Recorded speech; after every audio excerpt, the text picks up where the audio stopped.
Livro de Daniel, estamos conversando, se você puder.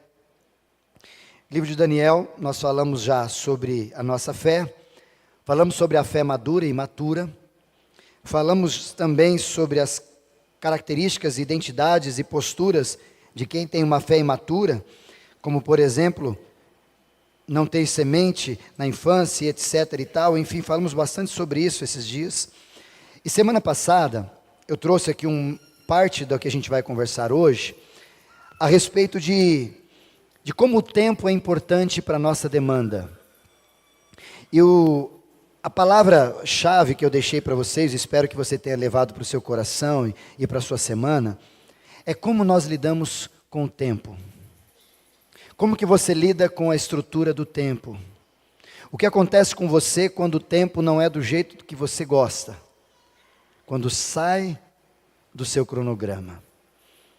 Quando nós falamos sobre isso, nós levamos em conta a respeito de tudo isso, falar sobre o tempo, e falamos que o tempo pertence a Deus, que o tempo passa rápido, inclusive a respeito da nossa própria vida, que o tempo ele é revelador, falamos sobre isso também, e falamos que o tempo separa aquilo que é autêntico daquilo que é passageiro, o tempo vai dizer, e o tempo ele também é utilizado para testar a nossa fé.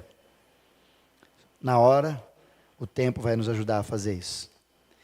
E aí depois, hoje eu quero falar um pouquinho com vocês, para a gente continuar falando de Daniel no capítulo 6, sobre um elemento muito importante que talvez você não entenda tão bem, mas a pergunta é como que Daniel conseguiu manter a sua fé em meio às provas, em meio às lutas, depois de 70 anos.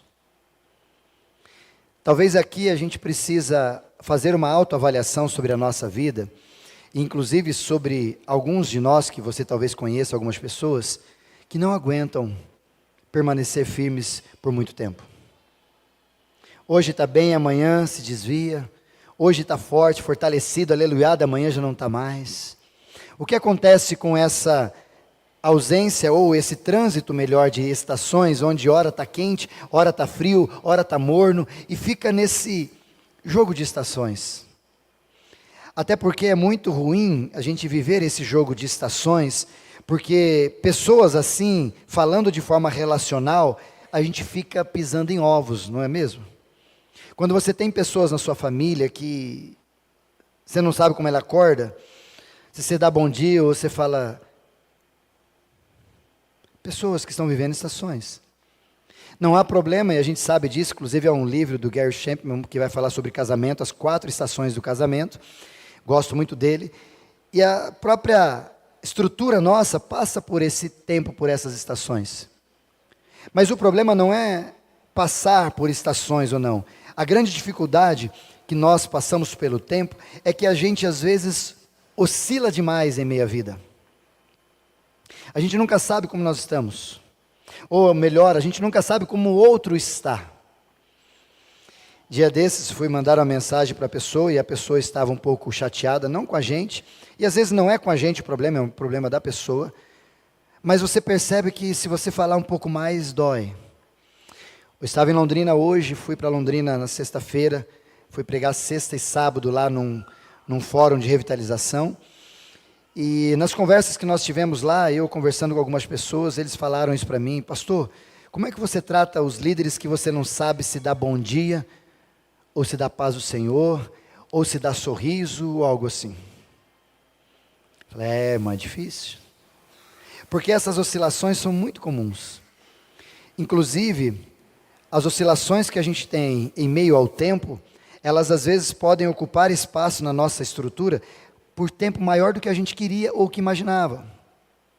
Por exemplo, quando você passa por um momento muito difícil, como às vezes o luto, perder alguém, para você voltar a ter a última fase dele, que é a aceitação, e colocar as coisas no eixo de novo, demora. Demora 1, 2 anos, 3 anos. Para alguns passa mais rápido, outros menos tempo, já está bom. Mas eu não estou dizendo sobre esses momentos da vida, eu estou dizendo sobre as oscilações das quais eu e você passamos no dia a dia, que não são tão difíceis assim. E por muito pouco, a gente se prende ou a gente se permite para que as oscilações venham conosco. E olhando para Daniel, eu percebi que aquilo que sustentou Daniel para se manter fiel a Deus até o fim, para se manter fiel nesses 70 anos, a partir daquilo que ele viveu no início, já de trevas, de provas, de provação de fé, e até o final, o que ele viveu, para aqui, capítulo de número 6, quando ele estava em média de 80 a 85 anos, passar pela cova dos leões. Havia alguma coisa nele que não tem jeito. Havia um segredo nele que a gente precisa aprender.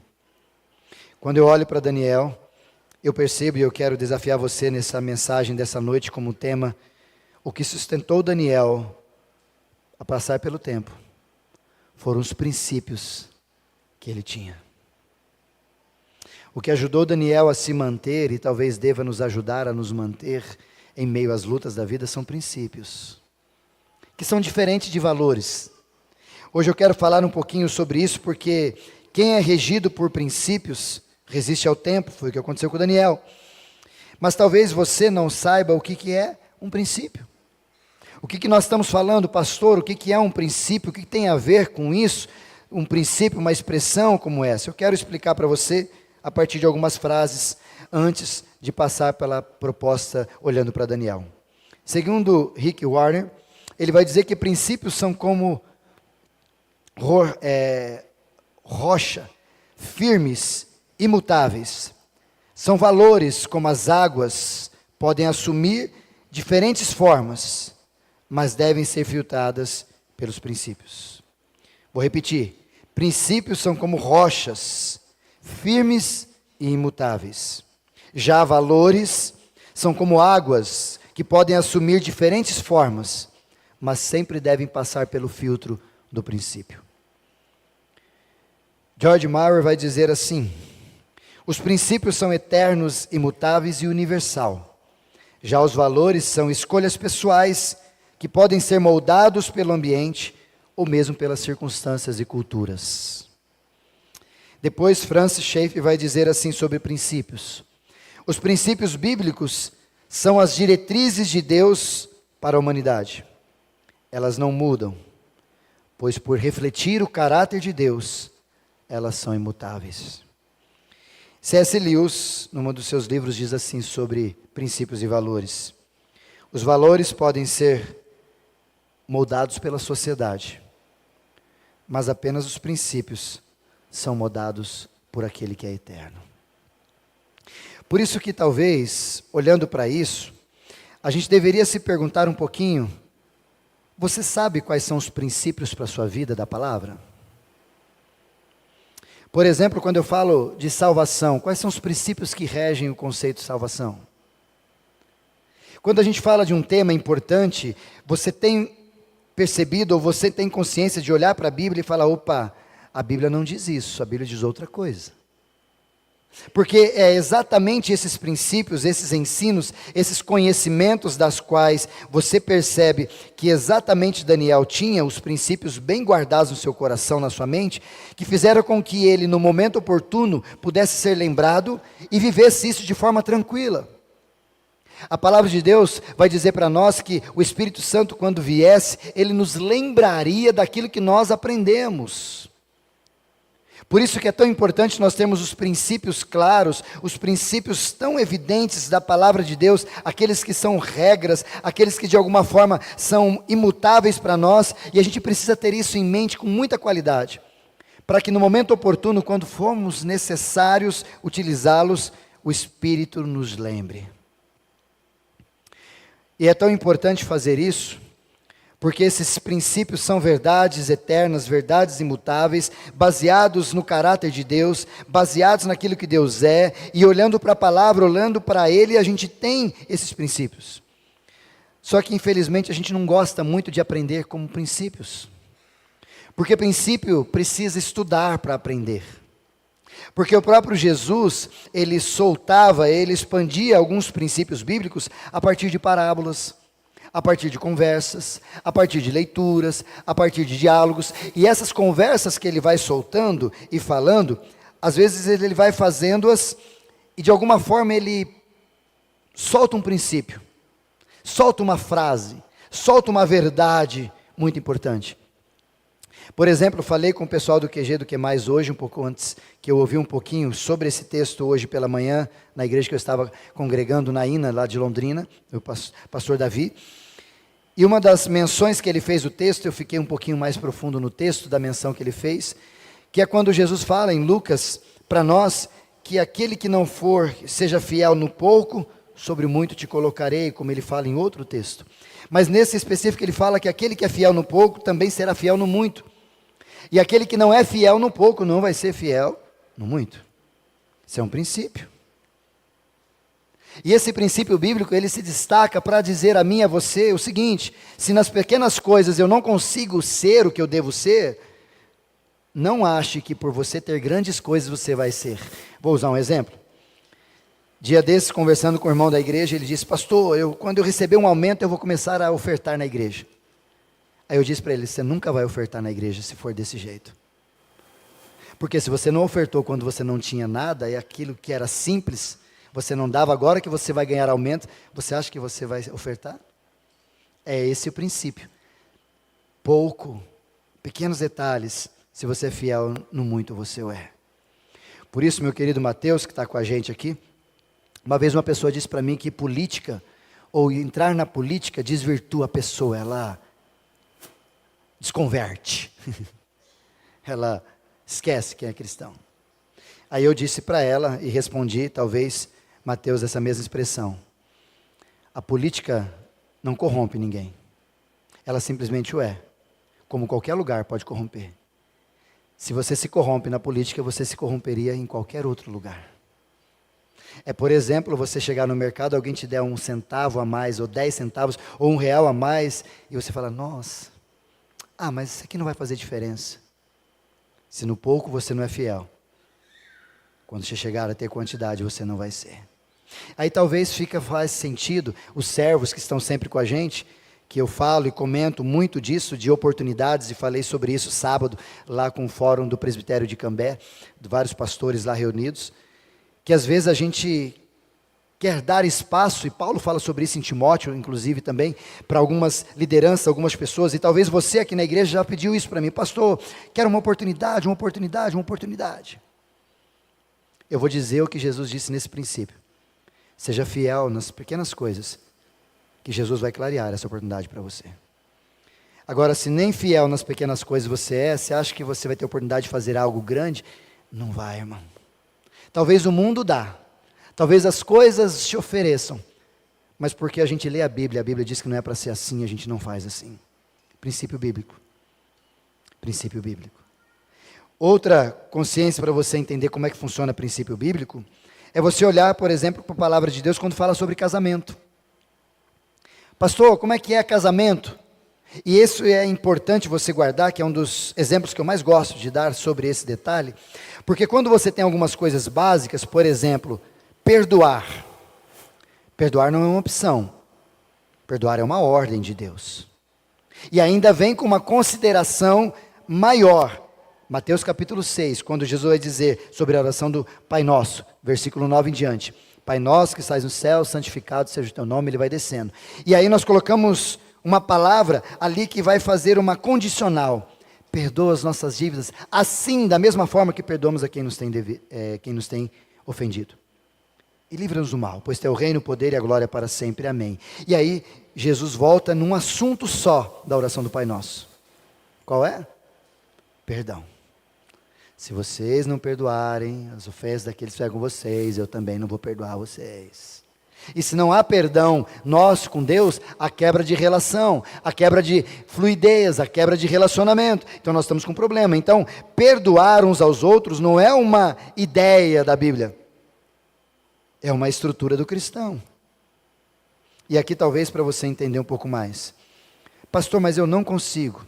Talvez porque a tua fé não é tão madura quanto você acha que é.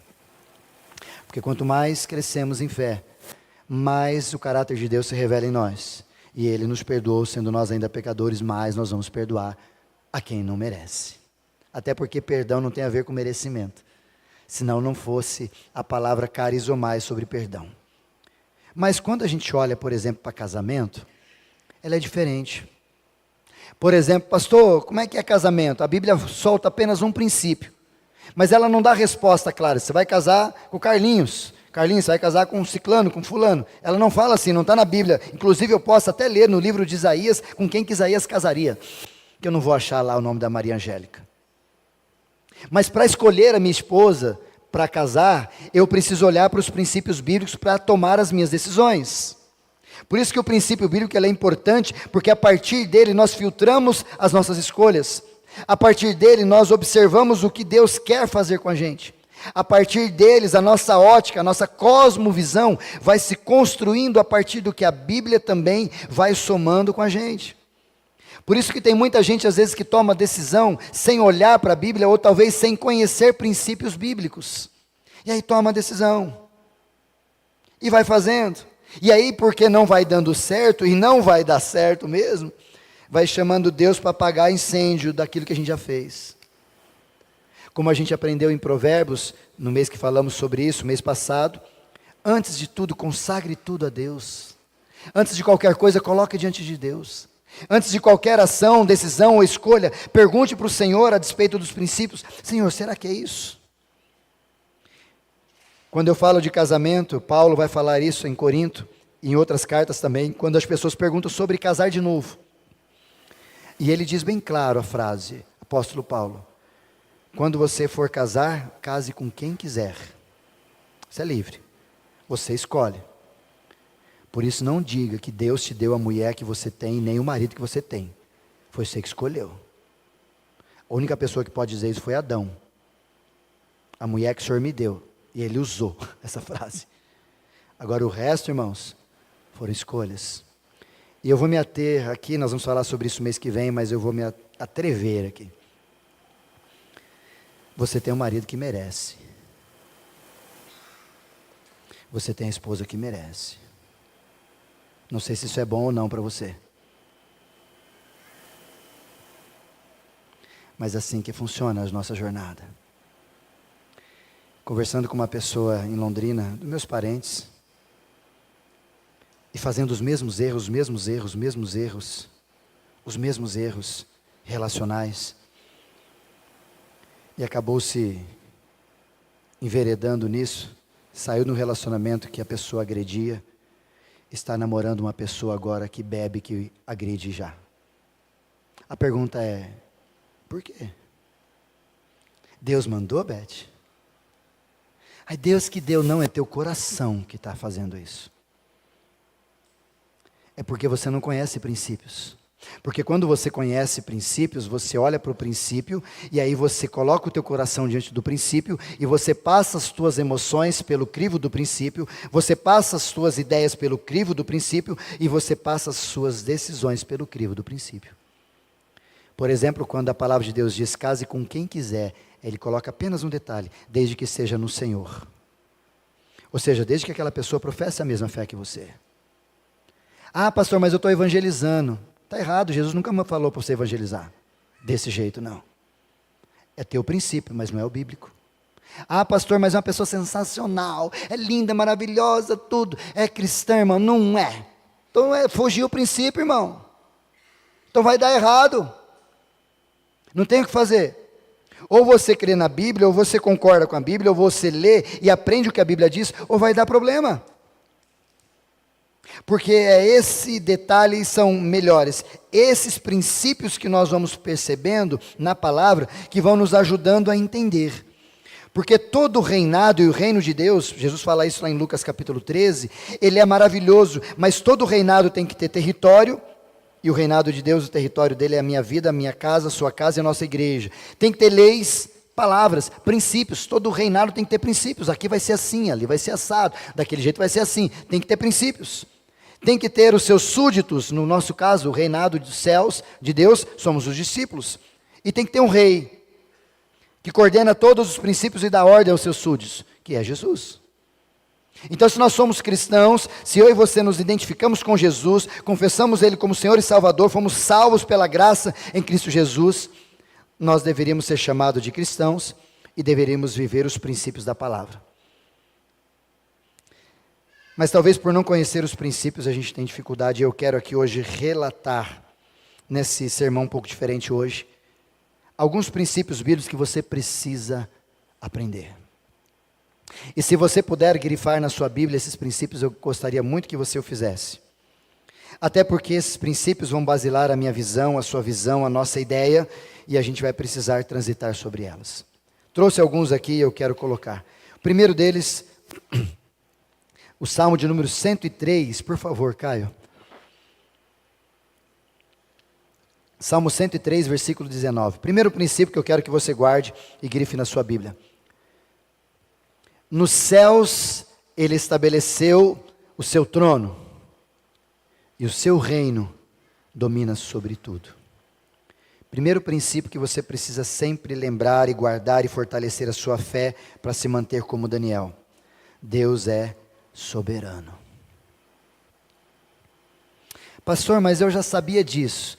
Mas talvez o saber está aqui e não está aqui. Porque eu conheço muita gente que, apesar de saber que Deus é soberano, vive preocupado. Jesus mesmo disse isso, o mesmo texto de Mateus 6 que eu mencionei anteriormente. E ele começa dizendo: por que vocês estão preocupados com o dia de amanhã? Eu não sou soberano? Eu não cuido de tudo?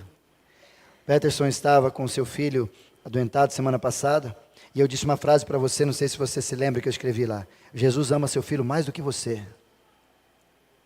Opa, então eu estou mais em paz.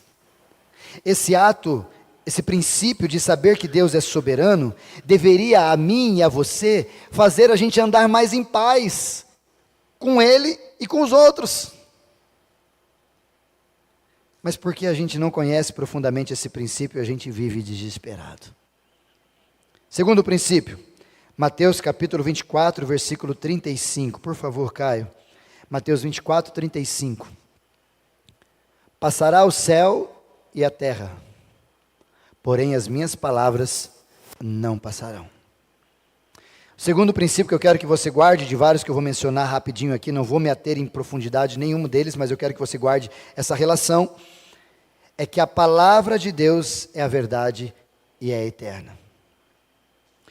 Inclusive, esses dias eu fui chamado ou atestado por uma pessoa, uma criança, pré-adolescente já, perguntando sobre uma aula que ela estava tendo na escola sobre a teoria da evolução. E eu fui conversar com ela.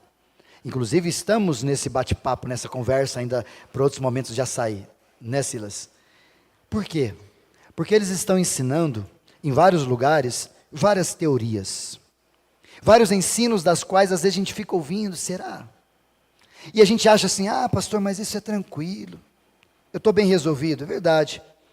Mas se você crê que a palavra de Deus é soberana e é verdadeira, por que talvez você tenha dúvida quando alguém pergunta se você é a favor do aborto ou não, e você diz, não sei, depende?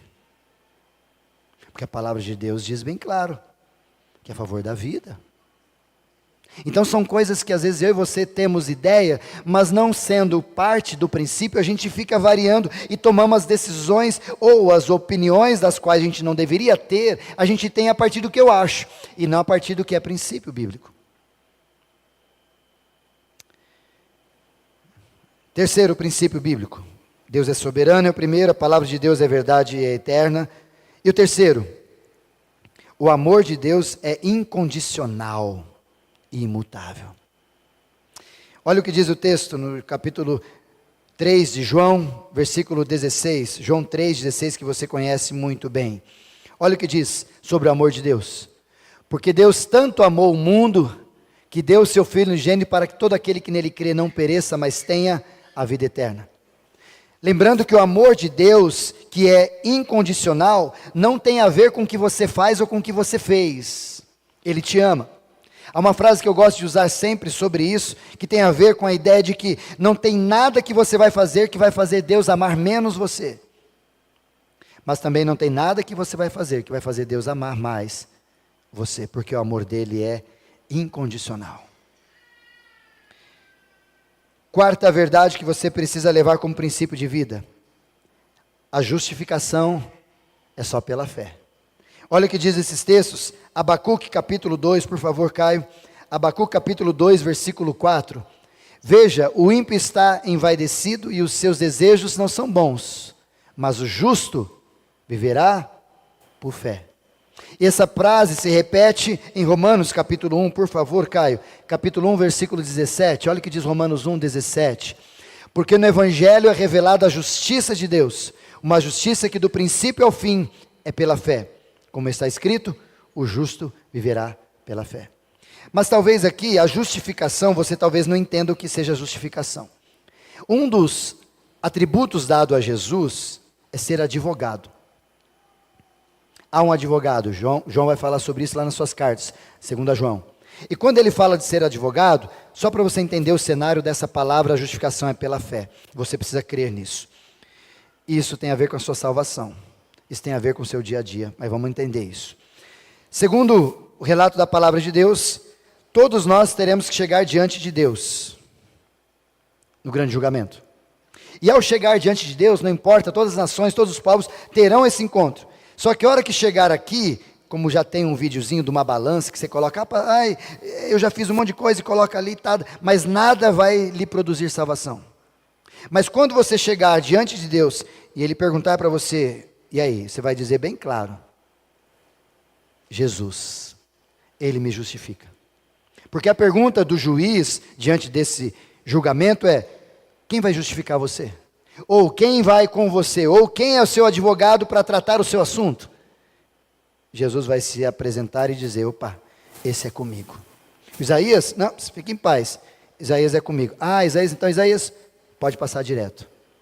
Isso chama-se justificação. Por que precisa ser pela fé, como está escrito no texto? Porque se é Jesus que fez a obra da salvação em mim, por que você está desesperado em perder? Não foi você que se salvou? O próprio Jesus diz para nós que para o homem é impossível se salvar, mas para Deus tudo é possível. Então foi Ele que salvou a gente. E se não foi você, por que você está temeroso?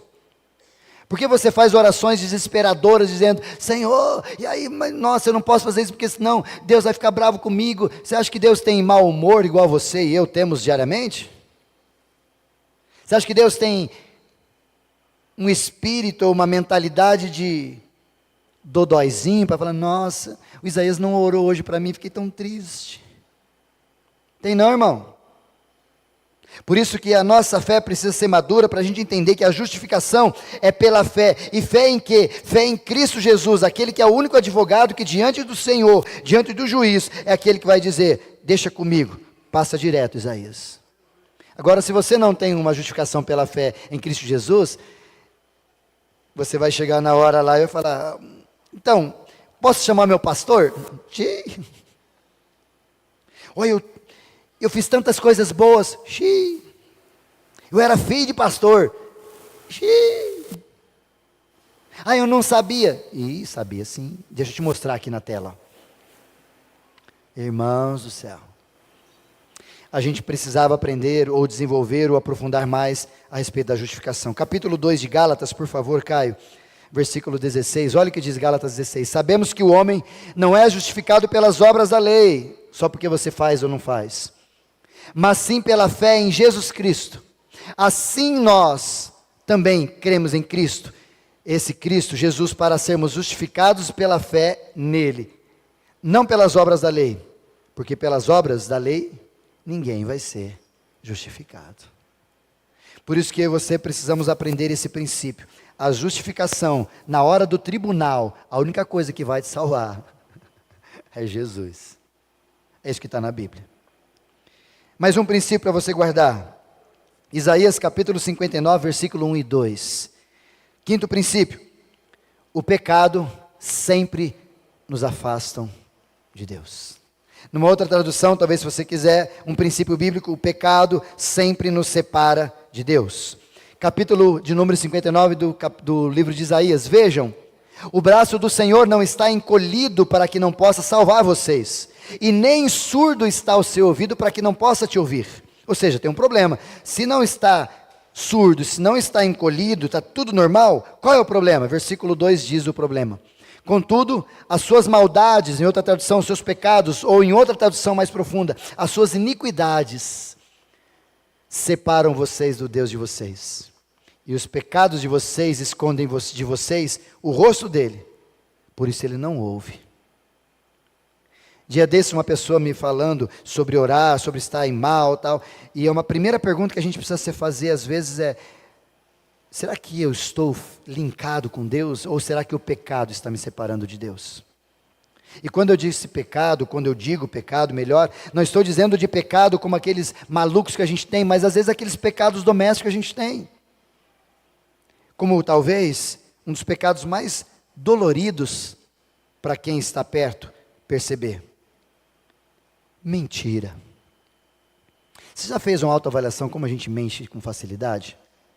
Falava isso com a minha esposa esses dias sobre mentira estrutural. Nós temos uma estrutura de mentira dentro de nós. Só que Jesus já falou para nós que existe um pai. Essa mentira não existe? E quem que é o pai da mentira? Ele não é pai de nada, de ninguém na Bíblia. A única vez que Jesus menciona que ele é pai é quem? Satanás. É pai de quem? Da mentira. Aí alguém liga para você, vou usar vários exemplos aqui. Querido, meu carro está pronto. O que você diz? Mentira estrutural. Pecado. Como eu faço, às vezes em quando eu fazia e fui perceber isso alguns anos atrás, quando a minha esposa falava: Isaías, onde você está? Eu falo: estou chegando. E você está saindo. Hoje eu e minha esposa, a gente trata assim, Rafa. Onde você está? Estou aqui, ó. Tiro foto e mostro. Mentira estrutural. Ou quando alguém pergunta para você, quando eu digo para você, ou a gente conversa: e aí, como é que foi seu tempo de oração? Foi uma benção essa semana? Foi. Você nem orou, mas você respondeu que sim pela mentira estrutural. Só que nós não percebemos por esse princípio que o nosso pecado, não importa ser pecado, pecadinho, pecadão, estão nos separando de Deus. Como é que você lida com esse hiato que muitas vezes eu e você nos rendemos? Sexto princípio, Salmo 97, versículo 2, Caio, e depois o Salmo 11 também. Salmo 97, 2, olha o que diz o segundo princípio, o sexto princípio, perdão. Deus é justo e é reto. Nuvens e densas escuridão o cercam, retidão e justiça são base do seu trono.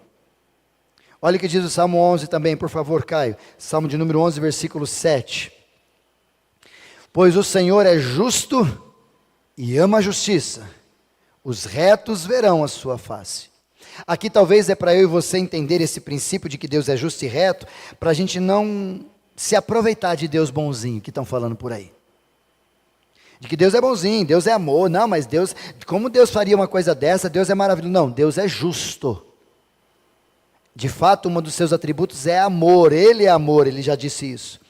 Mas um dos princípios que você precisamos guardar no coração é que Deus é justo e reto. Então talvez aqui fique mais claro quando você diz para o seu alguém, para o seu filho, ou quem quer que seja, ou mesmo para as suas orações: Deus castiga. Não, Deus não castiga, Deus só é reto e justo. Você que produziu aquilo ali, então não é castigo, é só resultado. Princípio.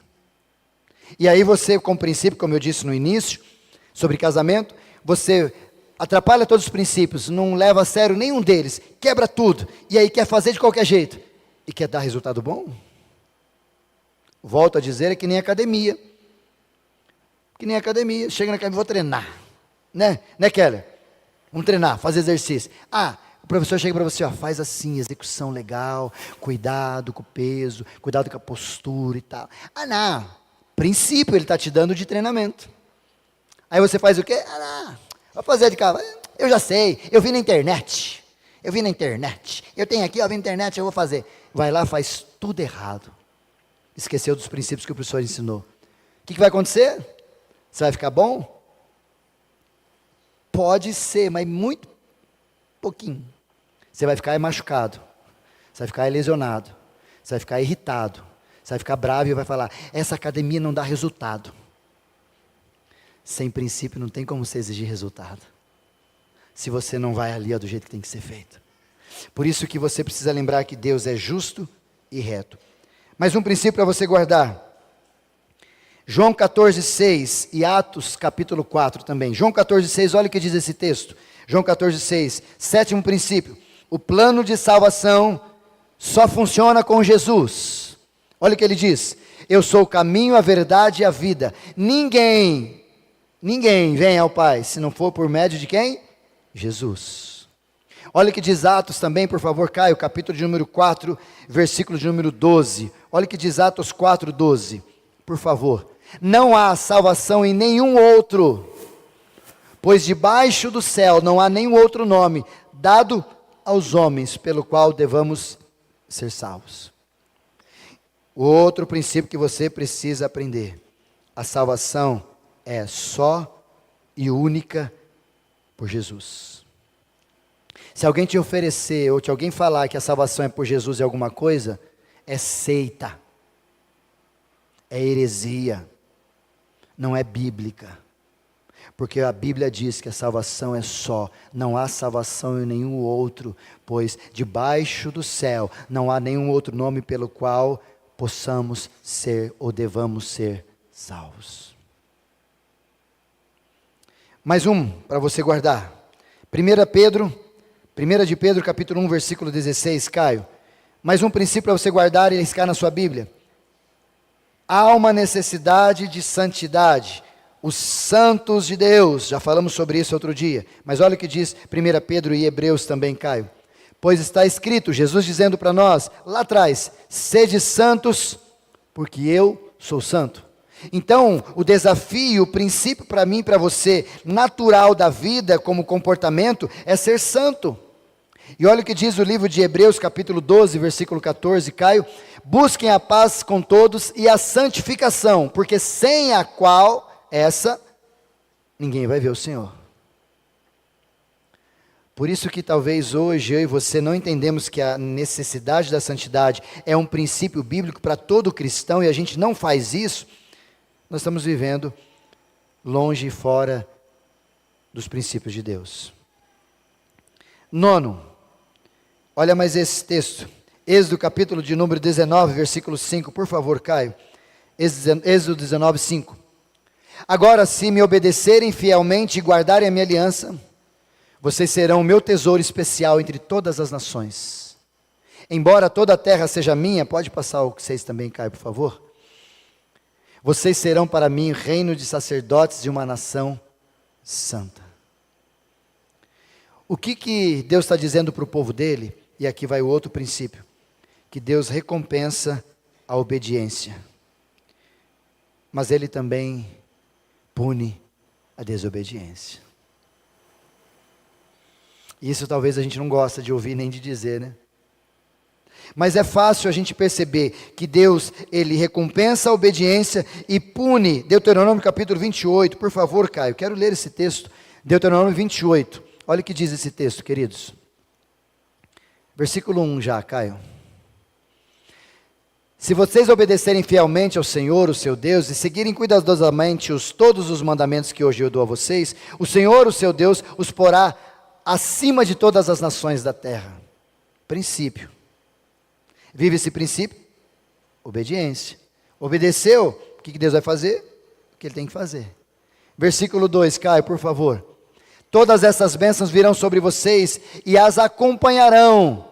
Se o quê? Se obedecerem ao Senhor, o seu Deus. Onde está o princípio? Obediência.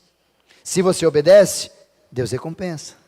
E onde está o princípio claro, antagônico disso? Se você é desobediente, vai ter resultado.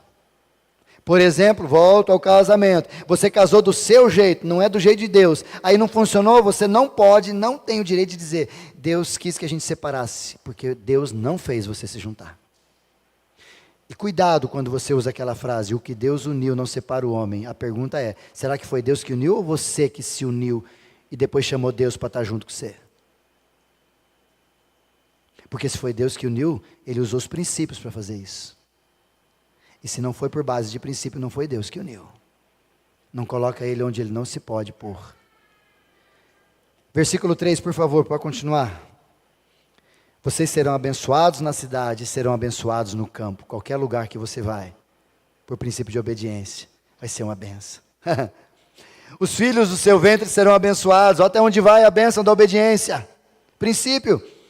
como também as colheitas da sua terra, e a cria das vacas das suas ovelhas. Tudo que você fizer vai ser bem sucedido, por quê? Porque você é legal? Não, porque você é obediente, e Deus recompensa a obediência.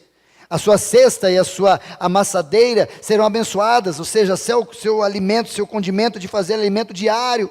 Vocês serão abençoados quando entrarem, vocês serão abençoados quando saírem. Olha que coisa maravilhosa. Pode continuar, Caio. O Senhor concederá que sejam derrotados diante de vocês os inimigos que se levantarem contra vocês. Virão a vocês por um caminho e por 7 fugirão. Inclusive tem uma música linda sobre essa.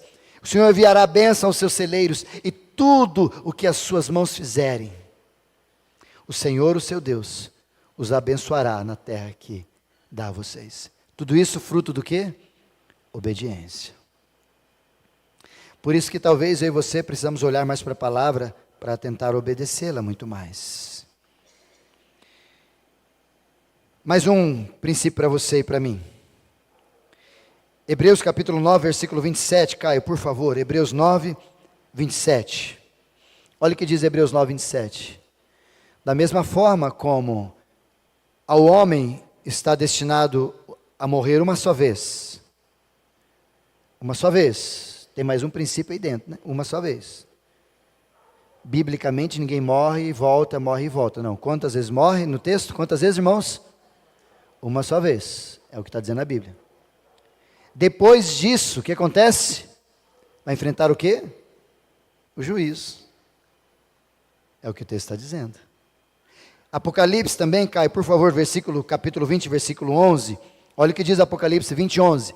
Depois vi um grande trono branco e aquele que estava sentado no trono.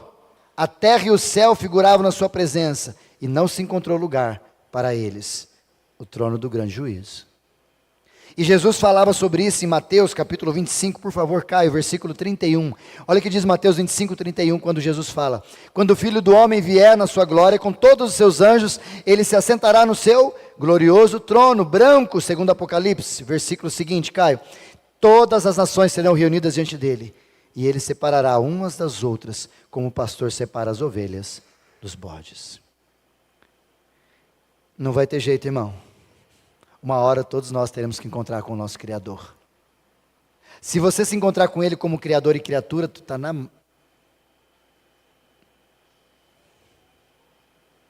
com problema. Se você se encontrar com Ele como Pai e você como filho, tu está bem.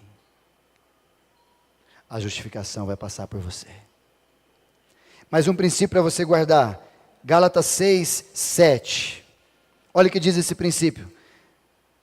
Não se deixe enganar. De Deus você não pode zombar, porque Ele é soberano, Ele é justo e reto e etc e tal. Tudo que o homem semear, isso também colherá. Princípio. Se você planta, você colhe. Por isso que aqui, mais uma vez, colaborando com aquilo que a gente falou anteriormente, a respeito do castigo de Deus. Não é um castigo de Deus. É simplesmente um resultado da sua colheita. Daquilo que lá atrás você não pensou e plantou. Agora a colheita está na sua mão. Como diz uma frase linda que eu gosto de usá-la sempre. Semear, você tem opção de escolha. Mas colher, você não tem opção. Por isso, se eu fosse você, eu tomava mais cuidado com o que você semeie, para que você possa colher coisas maravilhosas, da qual tem a ver com o que você semeou. Mais um princípio para você guardar. 2 Coríntios capítulo 12, versículo 9. 2 Coríntios 12, 9, sobre salvação. Ele, porém, me disse: a minha graça é suficiente para você, pois o meu poder se aperfeiçoa na fraqueza. Portanto, eu me gloriarei ainda mais alegremente nas minhas fraquezas, porque o poder de Cristo repousa-se em mim. Mais um princípio para você guardar. A graça de Deus é suficiente para nos sustentar em toda e qualquer circunstância. A graça dele. Deus é bom. Mais um. Deus resiste o orgulhoso e exalta o humilde. Tiago capítulo 4, versículo 6, Caio, por favor. E depois Mateus 23. Olha o que diz Tiago 4, 6. Ele, porém, concede-nos graça maior. Por isso ele diz nas Escrituras: Deus se opõe aos orgulhosos, mas Ele concede graça aos humildes. Você é orgulhoso, irmãozinho? Falaram para mim esses dias, Carlinhos, que a frase quando a gente diz assim, eu tenho temperamento forte, uma pessoa de gênio forte, cuidado, isso aí é maquiagem para quem é orgulhoso demais. Se talvez você tenha temperamento forte, você deveria se lançar a Jesus, morrer e nascer de novo com o temperamento do Espírito Santo. Pronto, resolveu o problema. Ou se talvez, como foi falado aqui, mulher, a Fernanda falou isso alguns cultos atrás, mulher tem que estar onde ela quiser estar. Para quem não encontrou com Jesus, é esse o caminho mesmo. Mas para quem encontrou com Jesus, a mulher tem que estar onde Jesus quer que ela esteja. Pronto. E o homem também, todos nós, como foi falado no culto dos homens. Por isso que quando eu olho para isso, a gente percebe que essa ação de postura, de comportamento, de tratamento, personalidade que eu tenho, elas têm que ser lançadas diante de Jesus, porque o próprio Deus fala bem claro nesse texto, Deus rejeita os orgulhosos. Mateus 23, 12, olha o que diz ainda, Caio, por favor, Jesus falando, todo aquele que se exalta, será humilhado, e todo aquele que se humilha, será exaltado. Jesus não curtia muito orgulhosos, não, irmãos. E o próprio Deus o resiste. João capítulo 8, versículo 44, menção que eu fiz anteriormente, mais um princípio. Vocês são do diabo e o pai de vocês e querem fazer o que ele deseja. Ele foi homicida desde o princípio e não se apegou à verdade, pois não há verdade nele. Quando mentem, expressa a sua própria natureza, pois é mentiroso e é o pai da mentira. Princípio, quem que é o pai da mentira? O diabo. Se nós mentimos estruturalmente, ou por zelo, ou por alguma coisa que a gente sempre vai criando, filho do diabo. Mais uma coisa para você guardar. Livro de Lucas, capítulo 6, por favor, versículo 36, Caio. Aqui sobre o que eu falei também anteriormente, já estamos quase encerrando. Lucas 6, 36. Portanto, sejam misericordiosos, como é misericordioso o Pai de vocês. Mais um texto, por favor. Mateus, capítulo 6, versículo 12, 14 e 15. Caio. Perdoa as nossas ofensas, o texto que eu mencionei, como também temos perdoado aqueles que nos ofendem. Pode ir descendo para o 14, Caio. Pois se perdoarem as transgressões uns dos outros, o Pai Celeste também perdoará de vocês. Princípio bíblico. Versículo 15, mas se não perdoarem uns aos outros, o Pai Celeste não perdoará a transgressão de vocês. E segundo outro princípio, que a ausência do perdão ou o pecado nos separam de Deus, como que nós estaremos com Deus? Separados. Um princípio liga o outro princípio. Princípios são redes, que uma encaixa na outra para nos ajudar a viver. Por isso que talvez aqui, Mateus capítulo de número 18, versículo 35, Caio, o exercício do perdão é inerente à vida cristã. Mateus capítulo 18. Assim também fará o meu Pai Celeste a vocês, se cada um não perdoar de coração o seu irmão. Isso é resultado. Caio, o versículo 30, por favor, desse mesmo capítulo. 26, vamos pegar um pouquinho antes, que aí já está na segunda parte. O servo, a parábola do servo que chegou pedindo perdão para Deus, para o seu senhor, melhor. O servo prostrou-se diante dele e implorou, tem paciência comigo e tudo te pagarei. Pode ir descendo, Caio. O senhor daquele servo teve compaixão dele e cancelou a dívida e o deixou ir. Acabou a história desse servo. Olha o que aconteceu. Mas quando aquele servo saiu, ou seja, vamos entender, né? Deus me perdoou, pagou as minhas dívidas, fui justificado pela fé em Cristo Jesus. Deus me perdoou. Aleluia. Mas quando eu saio, ou quando aquele servo saiu, ele encontrou um dos seus conservos que lhe devia 100 denários, quantia irrisória diante daquilo que ele devia. Vamos atualizar? Quando Isaías, perdoado por Deus, está no trânsito, alguém o fecha no trânsito. Coisa pequena. E o que eu fiz, ou o que o servo fez, ou o que Isaías faz, agarrou e começou a sufocá-lo dizendo, paga-me miserável. Ou talvez, você está errado, olha o que você fez no trânsito. Essa é a minha atitude. Deus me perdoe o cara fazendo isso. Olha o que o cara fez. Por favor, Caio. Caio, está comigo aí? Tá aí? Opa. Então o conservo caiu de joelhos e implorou, do mesmo jeito que eu pedi. Tenha paciência comigo, eu pagarei. Ou talvez, Isaías, eu estava errado, eu sei, desculpa, eu estava distraído, eu tive um problema aqui e tal, me perdoa o freio e tal. O cara tentou se justificar e pedir, tenha paciência comigo. Acabei de ser perdoado. Vou melhorar a historinha para te atualizar. Acabei de sair da igreja. E ouvi sobre perdão. E aí vou brigar no trânsito.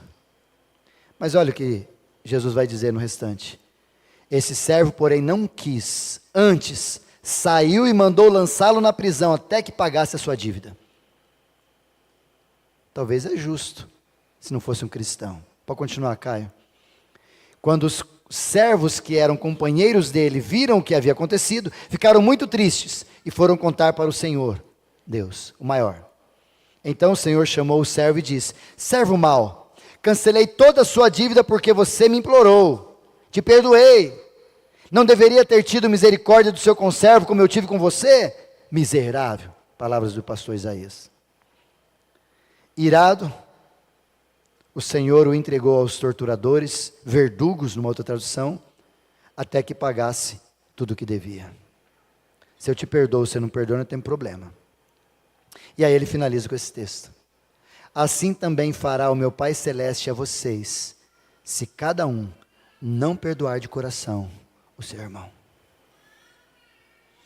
O que Jesus está ensinando a gente aqui, para a gente finalizar,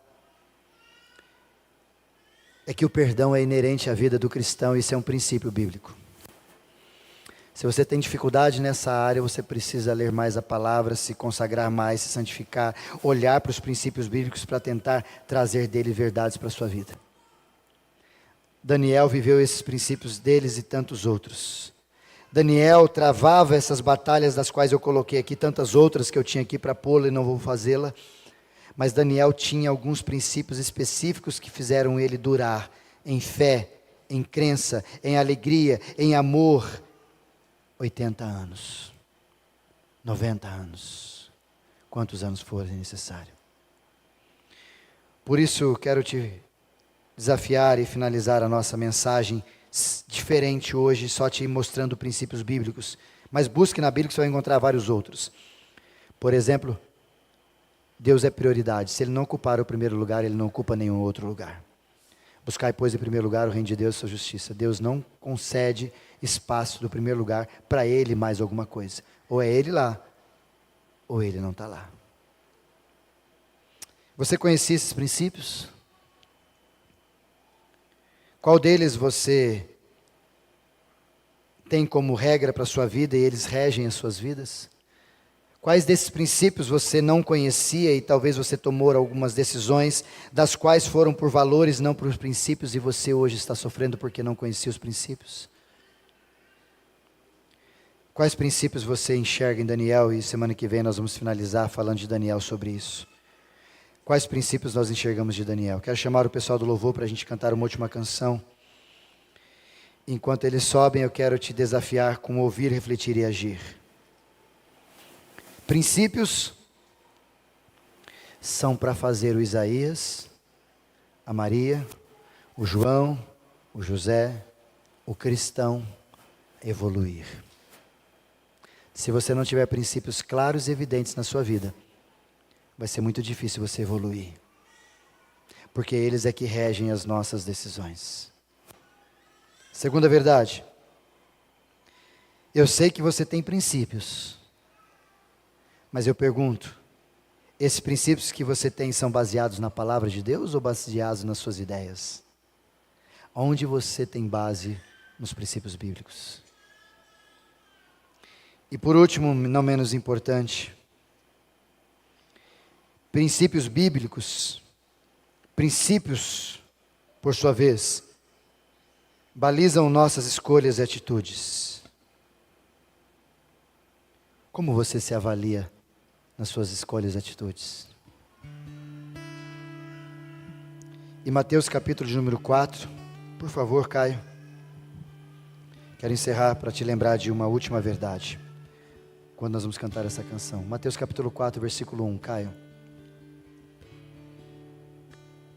Em seguida, Jesus foi levado, depois do seu batismo, pelo Espírito Santo ao deserto para ser tentado pelo diabo. Pode descer no Caio. Depois de jejuar 40 dias e 40 noites, teve fome. O tentador, o diabo, aproximou-se dele e disse: se és filho de Deus, ordena que essas pedras se transformem em pães. Jesus respondeu: está escrito, nem só de pão viverá o homem, mas de toda palavra que procede da boca de Deus. Satanás conhece o princípio, só não usa do jeito certo. Satanás conhece a Bíblia, só não usa do jeito certo. Então o diabo levou a cidade santa e colocou a parte mais alta do templo e lhe disse: se és filho de Deus, joga-te daqui para baixo, pois está escrito. Satanás citando Bíblia: ele dará ordem aos teus anjos e dele a seu respeito, para que com as suas mãos o segure, para que você não tropece em nenhum lugar, em pedra alguma. Satanás com princípio, usando errado, e com Bíblia sendo citada. Mas Jesus respondeu: também está escrito, não põe à prova o Senhor, o seu Deus, princípio, no lugar certo. Continuou, versículo 8, depois o diabo levou um monte muito alto, mostrou-lhe todos os reinos do mundo, e a glória de tudo aquilo que ele poderia dar, e disse: tudo isso te darei, se prostrados me adorarem. Quem prometeu para nós dar coisas se você adorá-lo, foi Satanás, não foi Deus. Entende isso? Princípio. Eu vou para a igreja porque Deus vai me abençoar. Mentira, vou usar uma expressão de um jogador, mentiram para você, viu? Porque quem vai te dar as coisas, a despeito de você obedecer, nesse sentido, se você me prostrar, me adorar, sem princípio, sem nada, eu vou te dar tudo que você quiser. Não é o cara lá de cima, irmão, é o cara lá de baixo. Esse é o princípio. E Jesus respondeu: retira-te daqui, Satanás. Por que, vamos falar outro dia desse texto, mas só para pincelar, por que agora ele falou, por que não falou no começo? Porque agora Satanás estava atropelando os princípios, falando: não, agora você passou da média, até ali você pode chegar, você pode me encher o saco com Bíblia, você pode tentar criar teoria, você pode criar seitas, você pode fazer o que você quiser, mas aqui não, aí você está falando com um relacionamento de pai com filho, e é nesse caso que muita gente sofre, porque não tem princípio verdadeiro. Está escrito: adore ao Senhor, princípio bíblico, o seu Deus, e só a Ele preste culto, a mais ninguém. Quero convidar você a ficar em pé. Olha o que diz o restante do texto, Caio, por favor. Versículo 11, Caio. Assim o diabo o deixou, imediatamente os anjos vieram e o serviram. Aconteceu com Daniel, aconteceu com Sadraque, Mesaque e Abdenego, aconteceu com quem tem uma fé madura e quem tem princípios. Satanás vai embora. E o que vem para acontecer depois? Os anjos o servem. Sadraque, Mesaque e Abdenego, capítulo 3 de Daniel, que você já leu, estava lá lançado com princípio bíblico, não abriu concessão nenhuma. Quando Nabucodonosor foi ver quem estava lá dentro, os anjos vieram e o serviram. E lá era um anjo diferenciado, porque aquele era com a cara, a feição do Filho de Deus. Aleluia. Quando Daniel foi lançado na cova dos leões, foram lá, foram ver como é que está Daniel. No outro dia, vamos falar sobre semana que vem, no outro dia, o rei foi lá ver se Daniel tinha sobrevivido, e ele estava passeando entre os leões. Porque quem tem princípios e vive por princípios, até os anjos vêm e ficam ali fortalecendo e ajudando e auxiliando a gente. Vamos cantar essa linda canção que nós aprendemos domingo passado. Eu quero te convidar para você cantar com a gente.